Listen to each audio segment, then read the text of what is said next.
इन आंखों के सामने तीन लोक की संपदा क्या है? कुछ भी नहीं है। इन आंखें ही मुझे मुनि बनाए हुए हैं। आंखें से ही मैं जीवों को बचाता हूँ, आंखों से ही प्रभु का दर्शन करता हूँ, आंखों से ही स्वाध्याय करता हूँ। क्या कीमत है अमीरी की? इन आंखों ने अभी तक कितने जीवों को बचा लिया? हर कदम पर देख के चला हूं। इन आंखों से मुझे इतने जीव के बचाने का पुण्य लगा है। सबसे छोटा जीव 9 इंची पैर की जगह में कितने बनेंगे? चलो चीटियां ले लेते हैं। 9 इंची जगह पर 4 इंची क्षेत्रफल निकालो, लंबाई गुणे चौड़ाई, 9 गुणे 4, 36 स्क्वायर फुट इंच क्षेत्रफल में कितनी चीटियां आएंगी? 36 क्षेत्रफल स्क्वायर फीट में 36 बाई 36 का जो भी है, उस एरिए में कितनी चीटियां बनेंगी? मुराद जी कभी करके ही नहीं देखा। बहुत बन गई। मुझे दिखता है कि 10-20 हजार चीटियां तो बन जाएंगी। सेकंड में बैठा ना, एक चीटी को इन चीटियों से नाप लेना कितनी बड़ी है। एक चीटी का नाप ले लेना और उसको 36 इंचों में ना जाकर हजारों नहीं। ऐसा एक कदम। अभी तक मैं 50 साल लगभग हो गए, इन 40 पर का जो भी हो 1-2 साल कम हो, कितने कदम चल चुका हूं, कितने बार पैर उठा के रख सका हूं, कितने बार पैर उठाए हैं और रखे हैं, गिनती कर पाओगे? लाखों करोड़ों में पहुंच जाएगा, अरबों में पहुंच जाएगा। करोड़ों कदम हमने उठाए हैं और एक कदम में इतनी चीटियां बैठ सकती हैं, मर सकती हैं।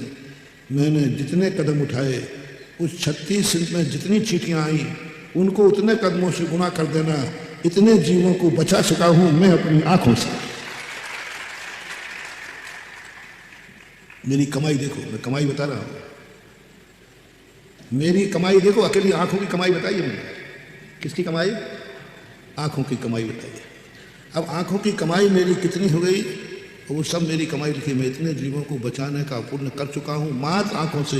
यदि आंखें नहीं होती तो, आंखें नहीं होती तो मैं मुनि नहीं बन पाता, क्योंकि अंधा मुनि नहीं बन पाता। अब बताओ मुनि बनने की कीमत कितनी है? लगा दो। अब सबकी बोली लगा दे तो महाराज की भी लगा दो एक आध दिन, क्या बात है? लगा दो, लगा दो। तुम्हारा तो राज है, तुम लगा दो। मुनि पद की बोली कितनी है? इंदौर वाले रे बिक जाओगे। एक मुनि पद के लिए 1,18 घोड़े छोड़े 84 लाख हाथी इत्या जग जग संपत्ति छोड़ी जीर्ण तिनसम 6 खंड का राज, 18 करोड़ घोड़े, 18 करोड़ हाथी, 84 लाख हाथी, अक्षय निधियां, 6 खंड का राज पूरा दाव पर लगाया, तब वो मुनि बन पाए। एक मुनि पद के लिए इतना बलिदान, परिवार का बलिदान, माँ बाप का बलिदान, रिश्तेदारों का बलिदान, धन दौलत का बलिदान, सब बलिदान फक्कड़ हो गया। तुम्हारे पास एक धागा भी नहीं रहेगा, एक कौड़ी भी नहीं रहेगा। एक और चक्रवर्ती का पद है, एक और बिल्कुल कुछ भी नहीं है, मुनि पद है। मात्र एक धागा भी नहीं, एक कौड़ी भी नहीं, कुछ नहीं, और एक और चक्रवर्ती का पद है। सम्यक दृष्टि कहता है मैं चक्रवर्ती पद को ठुकराता हूं, और मिल जाए तो मैं इसका त्याग करता हूं। कोई साधारण चीज नहीं मान पाओ। एक कहानी आती है कि एक पोमिस्टर बहुत पोमिस्ट्री पढ़ के आया, एमए करके आया पोमिस्ट्री में, ज्योतिष पढ़ते आया। घोड़ा से आ रहा था बनारस से। रास्ते में उसे एक नदी किनारे रेत में, धूल में एक पैरों के निशान मिले। उन पैरों के निशानों को देख करके, पैरों के निशानों को देख करके लगा कि इस संसार का सबसे बड़ा आदमी, क्योंकि उसने ज्योतिष में पढ़ा था कि पैरों के निशानों में ये चिन्ह हो, इस संसार का सबसे बड़ा आदमी। उसके दिमाग में आया इतना बड़ा आदमी कभी अकेला रह ही नहीं सकता, इसके तो आगे पीछे हजारों लोग चलेंगे, पर पैर के तो 2 ही निशान दिख रहे हैं। फिर दूसरा, ये व्यक्ति इतना बड़ा आदमी कभी नंगे पैर चलेगा ही नहीं, पैदल ही नहीं चलेगा, क्योंकि बड़े आदमी पैदल नहीं चलते। पहले हाथी पे बैठेंगे, हाथी नहीं चल पाए तो घोड़े पे बैठेंगे, घोड़ा नहीं चल पाए तो पालकी में बैठेंगे। तो ये पैदल चलेगा ही नहीं, और अकेला कैसे चलेगा? और दूसरा, नंगे पैर, इतना बड़ा आदमी नंगे पैर चलेगा ही नहीं।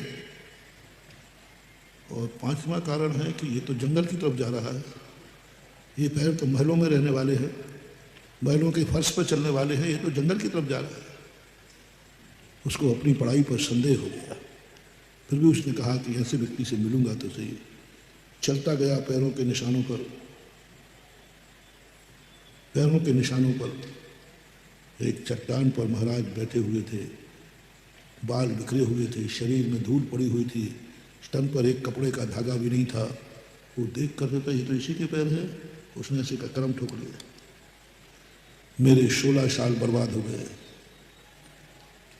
मेरे 16 साल बर्बाद हो गए, मैं बर्बाद हो गया। रोने लगा, चिल्लाने लगा, मैं बर्बाद हो गया, 16 साल बर्बाद हो गए।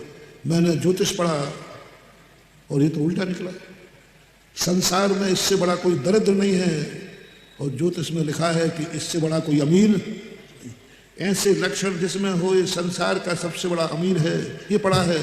और आंखों से देख रहा हूं ये संसार का सबसे ज्यादा दरिद्र फकीर है। कर्म ठोकने लगे, माथा फोड़ने लगा, मर गए, बर्बाद हो गए। महाराज ने देखा, बोले अभी तक तो जितने लोग आते थे वो ये कहते थे, महाराज के दर्शन होते कहते थे, आओ भाग्य मेरो, ये तो कर्म फोड़ रहा है ये तो। और दूसरी बार रोने लगा है।